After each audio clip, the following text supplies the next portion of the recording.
എല്ലാവർക്കും നമസ്കാരം. Welcome to a new episode of Parvathi school of commerce. Parvathi school of കോമേഴ്സിന്റെ ഒരു പുതിയ എപ്പിസോഡിലേക്ക് ഏവർക്ക് സ്വാഗതം. അപ്പോൾ ഇന്നത്തെ വീഡിയോയിൽ നമ്മൾ ഡിസ്കസ് ചെയ്യാൻ പോകുന്നത് accounting for not for profit organisations ആണ്. +2 അക്കൗണ്ടിങ്ങിന്റെ ഫസ്റ്റ് മൊഡ്യൂളാണിത്. അപ്പോൾ ഈ നോട്ട് ഫോർ പ്രോഫിറ്റ് ഓർഗനൈസേഷൻ എന്താണെന്ന് ആദ്യം നമ്മൾ മനസ്സിലാക്കണം. നോട്ട് ഫോർ പ്രോഫിറ്റ് ഓർഗനൈസേഷൻസ് അതിന്റെ പേരിൽ തന്നെ വരുന്നുണ്ട്. നോട്ട് ഫോർ പ്രോഫിറ്റ് ആണ്. പ്രോഫിറ്റ് ഉണ്ടാക്കുക എന്നുള്ള ഒരു ലക്ഷ്യത്തോടെ അല്ല ഇത്തരം ഓർഗനൈസേഷൻസ് ഫംഗ്ഷൻ ചെയ്യുന്നത്. പിന്നെ എന്തായിരിക്കും ഇവരുടെ ലക്ഷ്യം? പിന്നെ ഇവരുടെ ലക്ഷ്യം സർവീസസ് പ്രൊവൈഡ് ചെയ്യുക എന്നുള്ളതാണ്. അപ്പോൾ ഈ നോട്ട് ഫോർ പ്രോഫിറ്റ് ഓർഗനൈസേഷന്റെ മീനിങ് പറയുന്നത് ഇങ്ങനെയാണ്: not for profit organisations are the organisations which are set for providing services. ആർക്കൊക്കെയാണ്? To its members and to the public at large. ഇത് ആ ഓർഗനൈസേഷന്റെ മെമ്പേഴ്സിനും അതേപോലെ തന്നെ പബ്ലിക്കിനും എന്ന് വെച്ചാൽ സൊസൈറ്റിക്കും സർവീസ് പ്രൊവൈഡ് ചെയ്യുക എന്നുള്ള ഒരു ഉദ്ദേശത്തോടുകൂടി ഫംഗ്ഷൻ ചെയ്യുന്ന ഓർഗനൈസേഷൻസിനെയാണ് നോട്ട് ഫോർ പ്രോഫിറ്റ് ഓർഗനൈസേഷൻസ് എന്ന് നമ്മൾ വിളിക്കുന്നത്. ഇപ്പൊ നമ്മുടെ നാടുകളിലൊക്കെ സാധാരണയുള്ള ആർട്സ് ആൻഡ് സ്പോർട്സ് ക്ലബ് ഒക്കെ ഇല്ലേ, അത് ഇതിന്റെ ഏറ്റവും ബെസ്റ്റ് ഒരു എക്സാമ്പിൾ ആണ്. പിന്നെ സ്കൂൾസ്, ലൈബ്രറീസ്, പിന്നെ ട്രേഡ് യൂണിയൻസ്, വെൽഫെയർ അസോസിയേഷൻസ്, ഇതെല്ലാം നോട്ട് ഫോർ പ്രോഫിറ്റ് ഓർഗനൈസേഷന്റെ എക്സാമ്പിൾസ് ആണ്. ഇത്രയേ ഉള്ളൂ. അതിന്റെ മെമ്പേഴ്സിനും അതേപോലെ തന്നെ സൊസൈറ്റിക്കും സർവീസ് പ്രൊവൈഡ് ചെയ്യുക എന്നൊരു ലക്ഷ്യത്തോടു കൂടി പ്രവർത്തിക്കുന്ന എല്ലാ ഓർഗനൈസേഷൻസും നോട്ട് ഫോർ പ്രോഫിറ്റ് ഓർഗനൈസേഷൻസ് ആണ്. ഇപ്പൊ നമുക്കിനി ഇതിന്റെ ഫീച്ചേഴ്സ് എന്തൊക്കെയാണെന്ന് നോക്കാം. Features of not for profit organisations main ആയിട്ടും ഒരു 5 ഫീച്ചേഴ്സ് ആണുള്ളത്. അതിൽ ഫസ്റ്റ് വൺ നമ്മൾ ഓൾറെഡി അതിന്റെ മീനിങ്ങിൽ പറഞ്ഞു കഴിഞ്ഞു. ഇതിന്റെ എയിം ആണ്. Aim of not for profit organisations എന്തായിരുന്നു നമ്മൾ പറഞ്ഞത്? To provide services to its members and to the society. അപ്പോൾ സർവീസ് പ്രൊവൈഡ് ചെയ്യുക എന്നുള്ളത് ഒരു എയിം ആയിട്ട് വെച്ചേക്കുന്ന ഓർഗനൈസേഷൻസ് ആണ് നോട്ട് ഫോർ പ്രോഫിറ്റ് ഓർഗനൈസേഷൻസ്. ഇത് എയിം ആകുമ്പോൾ തന്നെ ഇതിന്റെ നേരെ ഓപ്പോസിറ്റ് വരുന്ന കാര്യം, ഇതിന്റെ എയിം അല്ലാത്തത്, നോട്ട് എയിംഡ്. എന്തായിരിക്കും ഇതിന്റെ എയിം അല്ലാത്ത കാര്യം? സർവീസിന്റെ നേരെ ഓപ്പോസിറ്റ് പ്രോഫിറ്റ് മേക്കിംഗ് അല്ലേ. പ്രോഫിറ്റ് മേക്ക് ചെയ്യാറ്, പ്രോഫിറ്റ് ഏൺ ചെയ്യുക എന്നുള്ളത് ഇത്തരം ഓർഗനൈസേഷൻസിന്റെ, നോട്ട് ഫോർ പ്രോഫിറ്റ് ഓർഗനൈസേഷന്റെ ഒരു ലക്ഷ്യമേ അല്ല. അപ്പൊ ഈ 2 ഫീച്ചേഴ്സ് നമുക്ക് കണക്ട് ചെയ്ത് പഠിക്കാൻ പറ്റും. ഫസ്റ്റ് പറഞ്ഞത് ഇത്തരം ഓർഗനൈസേഷൻസിന്റെ എയിം ആണ്, ലക്ഷ്യമാണ് ടു പ്രൊവൈഡ് സർവീസസ്. സെക്കൻഡ് പറയുന്നത് not aimed to profit earn ചെയ്യുക എന്നുള്ളത് ഇതിന്റെ ഉദ്ദേശമല്ല. ഇനി നെക്സ്റ്റ് ഒരു ഫീച്ചർ വരുന്നത് there is no trading activities ഈ നോട്ട് ഫോർ പ്രോഫിറ്റ് ഓർഗനൈസേഷൻസിൽ നോർമലി ഉണ്ടാവാറില്ല. എന്താണ് ഈ ട്രേഡിംഗ് ആക്ടിവിറ്റീസ് അല്ലെങ്കിൽ ട്രേഡ് എന്ന് പറഞ്ഞാൽ എന്താണ്? ഇപ്പൊ നമ്മൾ ഈ കൊമേഴ്സ് എന്ന് പറയുന്ന ഒരു സബ്ജക്റ്റിനെ തന്നെ ഡിഫൈൻ ചെയ്തേക്കുന്ന ഒരു ഫോർമുല ഉണ്ടല്ലേ. എന്താണ്? Commerce is equal to trade plus aids to trade. Commerce എന്ന് പറയുന്നത് ട്രേഡും ട്രേഡിനെ സഹായിക്കുന്ന ഒരുപാട് ഫാക്ടേഴ്സും ചേർന്നിട്ടുള്ളതാണ്. ഇപ്പം ട്രേഡ് എന്ന് പറയുന്നത് ഒരു കൊമേഴ്സ് സ്റ്റുഡൻറ്റിന് വളരെ ഇമ്പോർട്ടൻ്റ് ആയിട്ടുള്ള ഒരു ടേമാണ്. ഇപ്പം ട്രേഡ് എന്ന് പറഞ്ഞാൽ എന്താണ്? Buying and selling of goods and services. ഗുഡ്സോ സർവീസോ എന്തായിക്കോട്ടെ അതിനെ വാങ്ങുകയും വിൽക്കുകയും ചെയ്യുന്നതിനെയാണ് നമ്മൾ ട്രേഡിംഗ് എന്ന് വിളിക്കുന്നത്. ഇവരുടെ ഉദ്ദേശം സർവീസ് ആയതുകൊണ്ട് തന്നെ അവിടെ ട്രേഡിംഗ് ആക്ടിവിറ്റീസ് ഒന്നും നടക്കുന്നില്ല നോട്ട് ഫോർ പ്രോഫിറ്റ് ഓർഗനൈസേഷനിൽ. ഈ ട്രേഡിംഗ് ആക്ടിവിറ്റീസ് നടക്കാത്തത് കൊണ്ട് തന്നെ 2 പ്രധാനപ്പെട്ട അക്കൗണ്ടുകൾ നോട്ട് ഫോർ പ്രോഫിറ്റ് ഓർഗനൈസേഷനിൽ പ്രിപ്പയർ ചെയ്യുന്നില്ല. അതൊക്കെയാണ് ട്രേഡിംഗ് അക്കൗണ്ടും പ്രോഫിറ്റ് ആൻഡ് ലോസ് അക്കൗണ്ടും.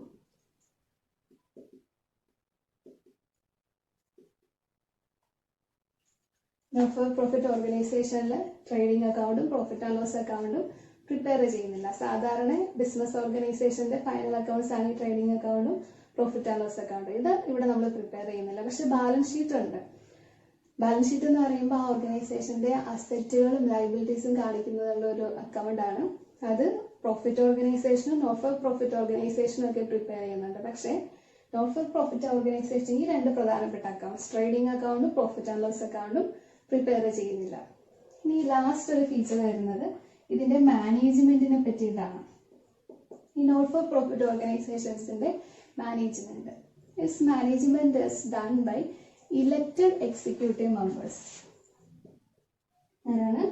elected executive members. മനസ്സിലാവാനായിട്ട് നമ്മൾ നേരത്തെ പറഞ്ഞ ആ എക്സാമ്പിൾ ക്ലബ്ബുകളുടെ കാര്യം ആലോചിച്ചാൽ മതി. നോർമലി ഈ ആർട്സ് ആൻഡ് സ്പോർട്സ് ക്ലബിൻ്റെയൊക്കെ ഓണാഘോഷം അങ്ങനെയുള്ള പരിപാടികളുടെയൊക്കെ നോട്ടീസ് ശ്രദ്ധിച്ചാൽ നിങ്ങൾക്ക് മനസ്സിലാകും.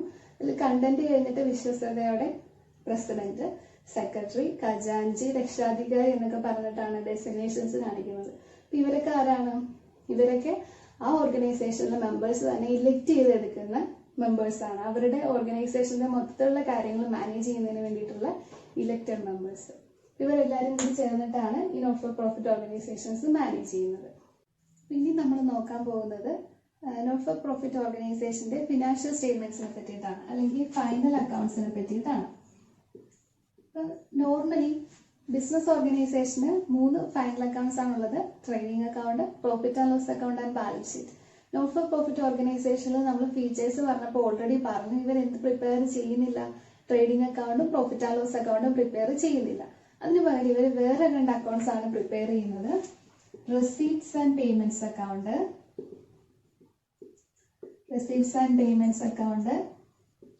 Income and expenditure account, and last balance sheet. ഈ 3 അക്കൗണ്ട്സ് ആണ് ഒരു നോട്ട് ഫോർ പ്രോഫിറ്റ് ഓർഗനൈസേഷന്റെ ഫൈനൽ അക്കൗണ്ട്സ് അല്ലെങ്കിൽ ഫിനാൻഷ്യൽ സ്റ്റേറ്റ്മെന്റ്സ് ആയിട്ട് വരുന്നത്.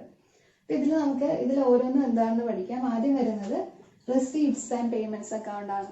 റെസീപ്റ്റ്സ് ആൻഡ് പേയ്മെന്റ്സ് അക്കൗണ്ട് ആ പേരിൽ തന്നെ ഉണ്ട്. എല്ലാ റെസീപ്റ്റുകളും, ഒരു നോട്ട് ഫോർ പ്രോഫിറ്റ് ഓർഗനൈസേഷന്റെ എല്ലാ ക്യാഷ് റെസീപ്റ്റുകളും ക്യാഷ് പേയ്മെന്റുകളും കാണിക്കുന്ന ഒരു സമ്മറി ഓഫ് ക്യാഷ് ബുക്ക്, അതിനെയാണ് നമ്മൾ റെസീപ്റ്റ്സ് ആൻഡ് പേയ്മെന്റ്സ് അക്കൗണ്ട് എന്ന് പറയുന്നത്. അപ്പം ഇതിന്റെ പ്രധാനപ്പെട്ട ഫീച്ചേഴ്സ് എന്താണെന്ന് നമുക്ക് നോക്കാം. ഈ റെസീപ്റ്റ്സ് ആൻഡ് പേയ്മെന്റ്സ് അക്കൗണ്ട് എന്ന് പറയുന്ന ഒരു റിയൽ അക്കൗണ്ട് ആണ്. Real account. അപ്പം മെയിനായിട്ട് അക്കൗണ്ട്സുകൾ നമ്മൾ 3 കാറ്റഗറി ആയിട്ടാണ് തിരിക്കുന്നത്: real account, personal account, nominal account. 3 category ഉണ്ട്: nominal account, real account and personal account. ഈ ഒരു കോഡ് ഓർത്തിരുന്നാൽ മതി. NRP എന്ന് നമുക്ക് പറയാം. MRP എന്നൊക്കെ പറയുന്ന പോലെ NRP. എന്നു പറഞ്ഞാൽ nominal account, R for real account and P for personal account. അപ്പൊ ഈ ഓരോ അക്കൗണ്ട്സിനും ഓരോ റൂൾസ് പറയുന്നുണ്ട്. ഫസ്റ്റ് വരുന്നത് നോമിനൽ അക്കൗണ്ട് ആണ്. നോമിനൽ അക്കൗണ്ടിന്റെ റൂൾ ഇതാണ്: debit all expenses and losses, credit all incomes and gains. നമ്മുടെ പ്രോഫിറ്റ് ആൻഡ് ലോസ് അക്കൗണ്ട് ഒക്കെ ഈ നോമിനൽ അക്കൗണ്ട് എന്ന് പറയുന്ന ഒരു കാറ്റഗറിയിൽ വരുന്നതാണ്. ഈ അക്കൗണ്ടിന്റെ ഡെബിറ്റ് സൈഡിൽ നമ്മൾ കാണിക്കുന്നത് ആ ഓർഗനൈസേഷന്റെ എല്ലാ എക്സ്പെൻസസും നഷ്ടങ്ങളുമാണ്, എക്സ്പെൻസസ് ആൻഡ് ലോസസ് ആണ്. ക്രെഡിറ്റ് സൈഡിൽ വരുന്നത് എല്ലാ ഇൻകംസും ഗെയിൻസും ആണ്. അങ്ങനെയുള്ള അക്കൗണ്ട്സുകളെയാണ് നമ്മൾ നോമിനൽ അക്കൗണ്ട് എന്ന് പറയുന്ന ഒരു കാറ്റഗറിയിൽ പെടുത്തുന്നത്. നെക്സ്റ്റ് വരുന്നത് റിയൽ അക്കൗണ്ട് ആണ്. റിയൽ അക്കൗണ്ട് എന്ന് പറഞ്ഞാൽ അതിന്റെ rule debit what comes in, credit what goes out. Business ഓർഗനൈസേഷന്റെ ഭാഗത്ത് നിന്ന് ചിന്തിക്കുക, ബിസിനസ്സിലോട്ട് വരുന്ന ഐറ്റത്തിനൊക്കെ എന്ത് ചെയ്യുക? ഡെബിറ്റ് ചെയ്യുക. Debit what comes in and credit what goes out. ബിസിനസ്സിൽ നിന്ന് പുറത്തേക്ക് പോകുന്നതിനൊക്കെ ക്രെഡിറ്റ് ചെയ്യുക. അതാണ് റിയൽ അക്കൗണ്ട്. നമ്മളിവിടെ പറഞ്ഞു റെസിപ്റ്റ്സ് ആൻഡ് പേയ്മെന്റ്സ് അക്കൗണ്ട് ഒരു റിയൽ അക്കൗണ്ട് ആണ്. ഇത് ബിസിനസ്സിലോട്ട് വരുന്ന കാര്യങ്ങളൊക്കെ ഇവിടെ ക്യാഷ് ആണെന്ന് ഓൾറെഡി പറഞ്ഞു. ക്യാഷ് ബുക്കിന്റെ സമ്മറിയാണ്. അപ്പം ബിസിനസിന്റെ ഈ നോട്ട് ഫോർ പ്രോഫിറ്റ് ഓർഗനൈസേഷന്റെ ഉള്ളിലേക്ക് വരുന്ന ഐറ്റത്തിന് നമുക്ക് എന്ത് ചെയ്യാം? ഡെബിറ്റ് ചെയ്യാം. അതിൽ നിന്ന് വെളിയിലോട്ട് പോകുന്നതിനെയൊക്കെ ക്രെഡിറ്റ് ചെയ്യാം. അതായത് റിയൽ അക്കൗണ്ടിന്റെ ഫോർമാറ്റ് ഇങ്ങനെ ആയിരിക്കും വരുന്നത്: T formula account, debit side and credit side. Debit what comes in ആണ്, അതായത് അകത്തോട്ട് കിട്ടുന്നത്. അതിനെന്ത് വിളിക്കാം? റെസീപ്റ്റ്സ് എന്ന് വിളിക്കാം. റെസീപ്റ്റ്സ് ഡെബിറ്റ് സൈഡിൽ വരും. അതേപോലെ ക്രെഡിറ്റ് വാട്ട് ഗോസ് ഔട്ട്, പുറത്തോട്ട് പോകുന്നത്. പേയ്മെന്റ്സിന് എന്ത് ചെയ്യാം? ക്രെഡിറ്റ് ചെയ്യാം. അപ്പൊ ഇങ്ങനെയാണ് ഒരു റെസിപ്റ്റ് ആൻഡ് പേയ്മെന്റ് അക്കൗണ്ടിന്റെ ഫോർമാറ്റ് വരുന്നത്. ഇനി നെക്സ്റ്റ് ലാസ്റ്റ് വരുന്നത് പേഴ്സണൽ അക്കൗണ്ട് ആണ്. പേഴ്സണൽ അക്കൗണ്ട് പറയുന്നത് credit the giver and debit the receiver. റിസീവറിനെ ഡെബിറ്റ് ചെയ്യുക, ഗീവറിനെ ക്രെഡിറ്റ് ചെയ്യുക. അപ്പൊ ഈ 3 അക്കൗണ്ട്സ് ആണ് അക്കൗണ്ടിങ്. മെയിൻ ആയിട്ട് ഈ അക്കൗണ്ടിങ്ങിൽ ഈ 3 അക്കൗണ്ട്സ് ആണ്. എല്ലാ ടൈപ്പ് ഓഫ് അക്കൗണ്ടിങ് ഏതെങ്കിലും ഒരു 3 എണ്ണത്തിൽ ഏതെങ്കിലും ഒരു കാറ്റഗറിയിലായിരിക്കും വരുന്നത്. അപ്പൊ ഈ ഒരു കോഡ് ഓർത്തിരുന്നാൽ മതി: NRP, nominal account, real account and personal account. അപ്പൊ അത് നമുക്ക് പഠിക്കാനുള്ള റെസീപ്റ്റ്സ് ആൻഡ് പേയ്മെന്റ് അക്കൗണ്ടിൽ ഇത് റിയൽ അക്കൗണ്ടിലാണ് വരുന്നത്. അതായത് അതിന്റെ റൂൾ ഓർത്തിരിക്കുക: debit what comes in and credit what goes out. ഇതാണ് first feature of receipt and payment account വരുന്നത്. അതൊരു റിയൽ അക്കൗണ്ടാണ്. പിന്നെ റെസിപ്റ്റ് ആൻഡ് പേയ്മെന്റ് അക്കൗണ്ടിൽ വരുന്നത് ഇത് opening and closing balance of cash and bank കാണിക്കും. Opening and closing balance of cash or bank, cash in ഹാൻഡോ അല്ലെങ്കിൽ ക്യാഷ് അറ്റ് ബാങ്കോ അതിന്റെ ഓപ്പണിംഗ് ബാലൻസും ക്ലോസിംഗ് ബാലൻസും റെസിപ്റ്റ്സ് ആൻഡ് പേയ്മെന്റ്സ് അക്കൗണ്ടിൽ കാണിക്കും. Receipts and payments account start ചെയ്യുന്നത് തന്നെ opening balance of cash or ബാങ്കിലായിരിക്കും, എൻഡ് ചെയ്യുന്നത് closing balance of cash or ബാങ്കിലായിരിക്കും. പിന്നെ നെക്സ്റ്റ് ഒരു ഫീച്ചർ വരുന്നത് എല്ലാ ട്രാൻസാക്ഷൻസും all transactions are recorded transactions, അതായത് ക്യാപിറ്റൽ നേച്ചറിലുള്ളതും അതേപോലെ തന്നെ റവന്യൂള്ളതുമായ എല്ലാ ട്രാൻസാക്ഷൻസും, എല്ലാ ക്യാഷ് ട്രാൻസാക്ഷൻസും, ക്യാപിറ്റൽ നേച്ചറിലോ റവന്യൂ നേച്ചറിലോ ഉള്ള എല്ലാ ക്യാഷ് ട്രാൻസാക്ഷൻസും ഈ റെസിപ്റ്റ്സ് ആൻഡ് പേയ്മെന്റ്സ് അക്കൗണ്ടിൽ കാണിക്കും. Capital and revenue nature transactions എന്ന് പറഞ്ഞാൽ അതായത് റെക്കറിംഗ് ആയിട്ട് ആവർത്തിച്ച് വരുന്ന വളരെ ചെറിയ എമൗണ്ടുകളുള്ള ട്രാൻസാക്ഷൻസ് അല്ലെങ്കിൽ ബിസിനസ് ട്രാൻസാക്ഷൻസിനെയാണ് നമ്മൾ റവന്യൂ ട്രാൻസാക്ഷൻസ് എന്ന് വിളിക്കുന്നത്. ഫോർ എക്സാമ്പിൾ പറയുകയാണെങ്കിൽ ഒരു ബിസിനസ് ഓർഗനൈസേഷനിൽ സാലറി കൊടുത്തു അല്ലെങ്കിൽ വേജസ് കൊടുത്തു, ഇതൊക്കെ റെക്കറിംഗ് റിപ്പീറ്റ് ചെയ്ത് വരുന്നതാണ്. ഇലക്ട്രിസിറ്റി ബില്ല് പേയ്മെന്റ് നടത്തി, റെന്റ് പേയ്മെന്റ് നടത്തി, ഇൻഷുറൻസ് പ്രീമിയം പേയ്മെന്റ് നടത്തി. ഇതിനൊക്കെ ഒരു പൊതു സ്വഭാവം എന്താണ്? ഇതെല്ലാം റെക്കറിംഗ് ആണ്, ആവർത്തിച്ച് വരുന്ന എക്സ്പെൻസുകളാണ്. അതേപോലെ തന്നെ ഇതിന്റെ എമൗണ്ട് കമ്പാരിറ്റീവ്ലി വളരെ ചെറിയ എമൗണ്ട് ആയിരിക്കും. ഇങ്ങനെയുള്ള ട്രാൻസാക്ഷൻസിനെയാണ് റവന്യൂ ട്രാൻസാക്ഷൻസ് എന്ന് നമ്മൾ വിളിക്കുന്നത്. അത് റെസീപ്റ്റ് ആവാം, എക്സ്പെൻഡിച്ചർ ആവാം. റെന്റ് റിസീവ്ഡ് എന്ന് പറഞ്ഞാൽ അതൊരു റവന്യൂ റെസിപ്റ്റ് ആണ്. റെന്റ് പെയ്ഡ് എന്ന് പറയുകയാണെങ്കിൽ അതൊരു റവന്യൂ എക്സ്പെൻഡിച്ചർ ആണ്. ഇനി ക്യാപിറ്റൽ നേച്ചറുള്ള ട്രാൻസാക്ഷൻ എന്ന് പറഞ്ഞാൽ ഈ റവന്യൂ നേച്ചറിന്റെ നേരെ ഓപ്പോസിറ്റ്, അതായത് ഇവിടെ വല്ലപ്പോഴും കൂടിയായിരിക്കും ഈ ട്രാൻസാക്ഷൻ ഒക്കർ ചെയ്യുന്നത്. അതേപോലെ ഇതിന്റെ എമൗണ്ട് എന്ന് പറയുന്നത് കമ്പാരിറ്റീവ്ലി ഒരു ഹ്യൂജ് എമൗണ്ട് ആയിരിക്കും.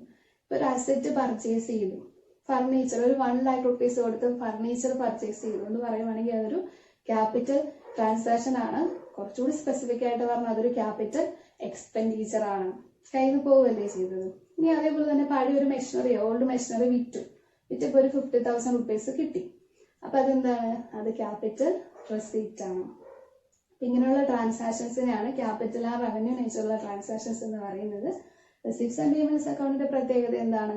ഈ റവന്യൂ നേച്ചർ ആണെങ്കിലും ക്യാപിറ്റൽ നേച്ചർ ആണെങ്കിലും ക്യാഷ് ട്രാൻസാക്ഷൻസ് എല്ലാം ഇവര് റെക്കോർഡ് ചെയ്യും. ഇനി അതേപോലെ തന്നെ വരുന്ന വേറൊരു ഫീച്ചറാണ് transactions of all time are recorded. എല്ലാ സമയത്തെയും ട്രാൻസാക്ഷൻസ്, എല്ലാ സമയം എന്ന് പറഞ്ഞാൽ 3 സമയമാണ് ഇവിടെ ഉദ്ദേശിക്കുന്നത്.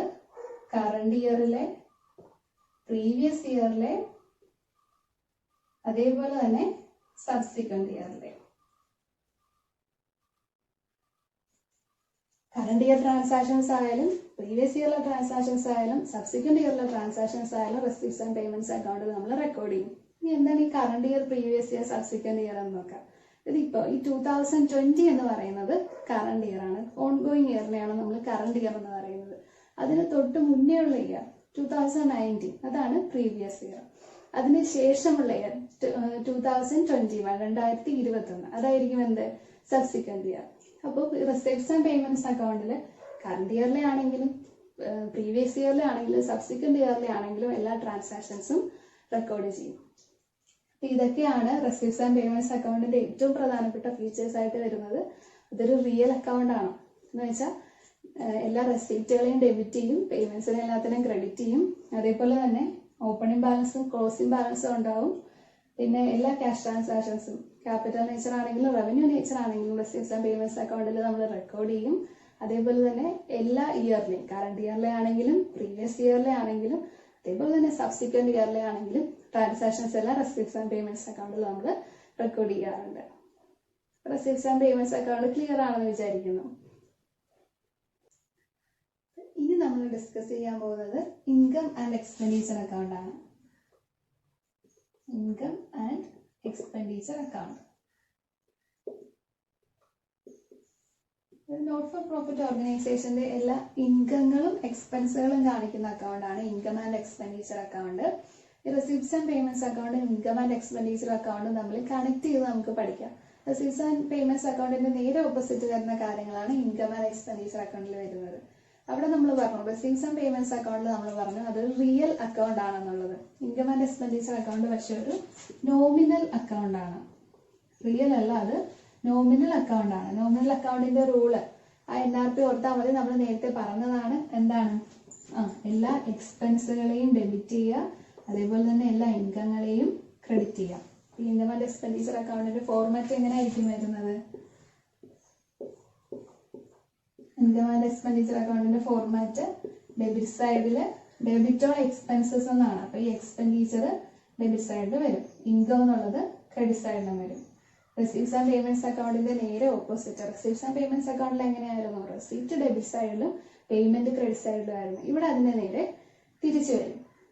പിന്നെ അടുത്ത നമ്മൾ അവിടെ പറഞ്ഞത് ഓപ്പണിംഗ് ബാലൻസ് ഓഫ് ക്യാഷും ക്ലോസിംഗ് ബാലൻസ് ഓഫ് ക്യാഷും റെസീവ്സ് ആൻഡ് പേയ്മെന്റ്സ് അക്കൗണ്ടിൽ ഉണ്ടാകുമെന്നാണ്. പക്ഷെ അത് രണ്ടും ഇവിടെ ഉണ്ടാവില്ല. No opening and closing balance of cash income and expenditure അക്കൗണ്ടിൽ അതുണ്ടാവില്ല. പകരം ഇതിന്റെ ബാലൻസ് ഫിഗർ ഉണ്ടല്ലോ, ഇൻകം ആൻഡ് എക്സ്പെൻഡിച്ചർ അക്കൗണ്ട് നമ്മൾ ചെയ്ത് കഴിയുമ്പോൾ കിട്ടുന്ന ബാലൻസ് ഫിഗർ, അതിനെ വിളിക്കുന്നത് ഡെബിറ്റ് സൈഡിലാണ് വരുന്നതെങ്കിൽ സർപ്ലസ് എന്ന് വിളിക്കും, അതുപോലെ ക്രെഡിറ്റ് സൈഡിലാണ് വരുന്നതെങ്കിൽ ഡെഫിസിറ്റ് എന്ന് വിളിക്കും. മറ്റവിടെ ബാലൻസ് ആണത്. റെസീവ്സ് ആൻഡ് പേയ്മെന്റ് അക്കൗണ്ടിൽ ഓപ്പണിംഗ് നമ്മൾ ബാലൻസ് ബ്രോഡ് ഡൗൺ എന്നും പറഞ്ഞ് കാണിക്കും, ക്ലോസിംഗ് ബാലൻസ് ക്യാരി ഡൗൺ എന്നും പറഞ്ഞ് കാണിക്കും. അത് ക്യാഷ് ആവാം, ബാങ്ക് ആവാം. പക്ഷെ ഇവിടെ അങ്ങനെയല്ല. ഇവിടെ ക്ലോസിംഗ് ബാലൻസ്, ഓപ്പണിംഗ് ബാലൻസ് കാണിക്കാറില്ല. ക്ലോസിംഗ് ബാലൻസ് കാണിക്കുമ്പോഴത്തേക്കും ഡെബിറ്റ് സൈഡിലാണെങ്കിൽ അത് സർപ്ലസ് എന്നും കാണിക്കും, ക്രെഡിറ്റ് സൈഡിലാണെന്നുണ്ടെങ്കിൽ അതിനെ ഡെഫിസിറ്റ് എന്നും കാണിക്കും. പിന്നെ നമ്മൾ റെസീപ്റ്റ് ആൻഡ് പേയ്മെന്റ് അക്കൗണ്ടിൽ ഡിസ്കസ് ചെയ്യുന്ന ഒരു കാര്യമാണ് എല്ലാ ടൈപ്പ് ഓഫ് ട്രാൻസാക്ഷൻസും റവന്യൂ നേച്ചർ ആണെങ്കിലും ക്യാപിറ്റൽ നേച്ചർ ആണെങ്കിലും എവിടെ വരുമെന്ന് പറഞ്ഞു? റെസീപ്റ്റ്സ് ആൻഡ് പേയ്മെന്റ്സ് അക്കൗണ്ടിൽ വരുമെന്ന് പറഞ്ഞു. പക്ഷേ ഇൻകം ആൻഡ് എക്സ്പെൻഡിച്ചറിൽ അങ്ങനെയല്ല. ഇവിടെ റവന്യൂ ട്രാൻസാക്ഷൻസ് മാത്രമേ റെക്കോർഡ് ചെയ്യൂ. Revenue transactions only record.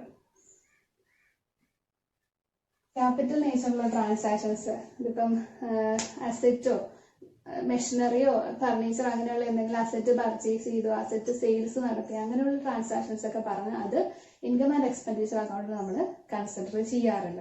ഇവിടെ റവന്യൂ നേച്ചറുള്ള ട്രാൻസാക്ഷൻസ് മാത്രമേ കൺസിഡർ ചെയ്യുള്ളൂ. പിന്നെ അതേപോലെ തന്നെ റെസിപ്റ്റ് ആൻഡ് പേയ്മെന്റ് അക്കൗണ്ടിൽ നമ്മൾ പറഞ്ഞു എല്ലാ ടൈമിലെയും കറണ്ട് ഇയറിലെ ആണെങ്കിലും പ്രീവിയസ് ഇയറിലെ ആണെങ്കിലും അതേപോലെ തന്നെ സബ്സിക്വന്റ് ഇയറിലെ വരാനിരിക്കുന്ന ഇയറിലെ ആണെങ്കിലും എമൗണ്ട്സ് ഒക്കെ ട്രാൻസാക്ഷൻസ് ഒക്കെ റെസിപ്റ്റ് ആൻഡ് പേയ്മെന്റ് അക്കൗണ്ടിൽ കൺസിഡർ ചെയ്യും. പക്ഷെ ഇവിടെ കറണ്ട് ഇയറിലെ ട്രാൻസാക്ഷൻസ് മാത്രമേ കൺസിഡർ ചെയ്യുള്ളൂ. Only consider current year transactions. അപ്പൊ കണ്ടു, എല്ലാ പോയിന്റ്സും ഒന്ന് ശ്രദ്ധിച്ചാൽ നമ്മള് റെസീപ്റ്റ്സ് ആൻഡ് പേയ്മെന്റ്സ് അക്കൗണ്ടിൽ എന്താണോ പറഞ്ഞത് അതിന്റെ നേരെ ഓപ്പോസിറ്റ് ഉള്ള കാര്യങ്ങളാണ് ഇൻകം ആൻഡ് എക്സ്പെൻഡിച്ചർ അക്കൗണ്ടിൽ പറഞ്ഞിരിക്കുന്നത്. പിന്നെ റിയൽ അക്കൗണ്ട് നോമിനൽ അക്കൗണ്ട് അത് മാത്രമേ വേറൊരു പോയിന്റ് ആയിട്ട് വരുന്നുള്ളൂ. അതേപോലെ തന്നെ ഇതിൽ ഇൻകം ആൻഡ് എക്സ്പെൻഡിച്ചറിൽ ഒരു എക്സ്ട്രാ പോയിന്റ് കൂടി വരുന്നുണ്ട്. നോൺ ക്യാഷ് ഐറ്റംസ് ഒക്കെ ഇവിടെ അഡ്ജസ്റ്റ് ചെയ്യും.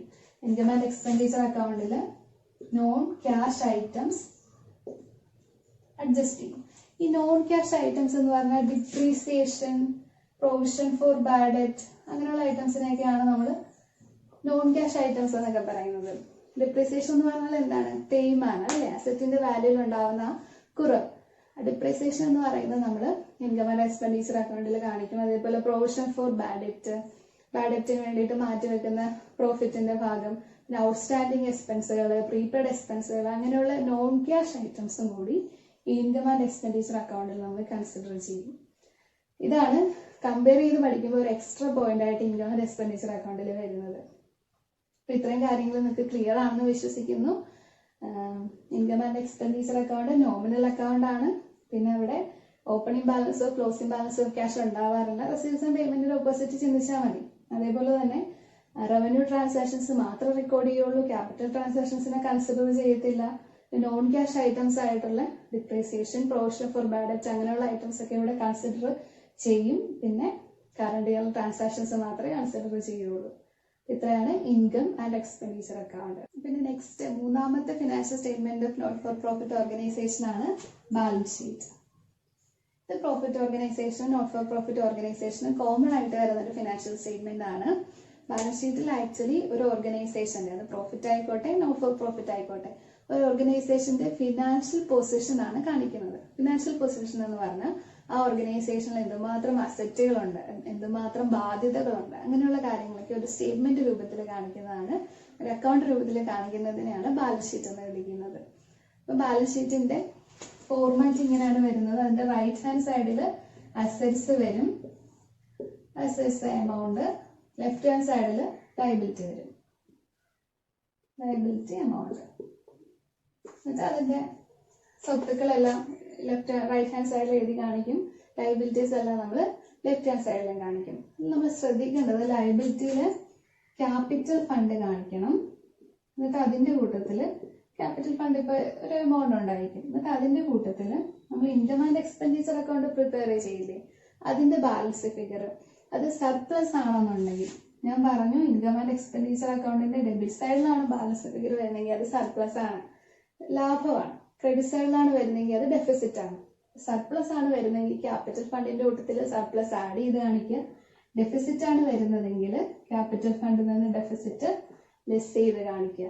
എന്നിട്ട് ആ അഡ്ജസ്റ്റഡ് എമൗണ്ട് കോളത്തിൽ കാണിക്കുക. ഇതായിരിക്കും നോട്ട് ഫോർ പ്രോഫിറ്റ് ഓർഗനൈസേഷന്റെ ക്യാപിറ്റൽ ഫണ്ട് ആയിട്ട് വരുന്നത്. ബാക്കിയെല്ലാം നമ്മൾ സാധാരണ ചെയ്യുന്നത് പോലെ തന്നെ അസറ്റുകളെല്ലാം അവിടെ പ്ലേസ് ചെയ്യുക, ബാക്കിയുള്ള ലയബിലിറ്റീസ് എല്ലാം ഇവിടെ പ്ലേസ് ചെയ്യുക. അപ്പൊ ഇത്രയും കാര്യങ്ങളാണ് നോട്ട് ഫോർ പ്രോഫിറ്റ് ഓർഗനൈസേഷന്റെ തിയറി കാര്യങ്ങളിൽ നമുക്ക് പഠിക്കാനുള്ളത്, ഡിസ്കസ് ചെയ്യാനുള്ളത്. നോട്ട് ഫോർ പ്രോഫിറ്റ് ഓർഗനൈസേഷൻസ് എന്ന് പറയുന്നത് എന്താണ്, അതിന്റെ മെമ്പേഴ്സിനും സൊസൈറ്റിക്കും സർവീസ് പ്രൊവൈഡ് ചെയ്യുക എന്നുള്ള ഒരു ഉദ്ദേശത്തോടു കൂടി ഫോം ചെയ്തേക്കുന്ന ഓർഗനൈസേഷൻസ് ആണ്. അതിന്റെ പ്രധാനപ്പെട്ട ഒരു 5 ഫീച്ചേഴ്സ് നമ്മൾ ഡിസ്കസ് ചെയ്തു. പിന്നെ അതിന്റെ ഫൈനൽ അക്കൗണ്ട്സ്, 3 ഫൈനൽ അക്കൗണ്ട്സ് ആണ് അതിനുള്ളത്. Receipts and payments account, income and expenditure account and last one balance sheet. അപ്പൊ ഇത്രയും കാര്യങ്ങൾ നിങ്ങൾക്ക് ക്ലിയർ ആണെന്ന് വിശ്വസിക്കുന്നു. പിന്നെ ഇതിന്റെ പ്രോബ്ലം പാർട്ടാണ് നെക്സ്റ്റ് വരുന്നത്. അടുത്ത വീഡിയോയിൽ നമുക്ക് പ്രോബ്ലം പാർട്ട് ഡിസ്കസ് ചെയ്യാം. അപ്പം ഈ വീഡിയോ നിങ്ങൾക്ക് ഉപകാരപ്രദമായിട്ട് തോന്നുന്നുണ്ടെങ്കിൽ തീർച്ചയായിട്ടും സബ്സ്ക്രൈബ് ചെയ്യുക, ചാനൽ ഇത് ഷെയർ ചെയ്യുക, സപ്പോർട്ട് ചെയ്യുക. Thank you for watching.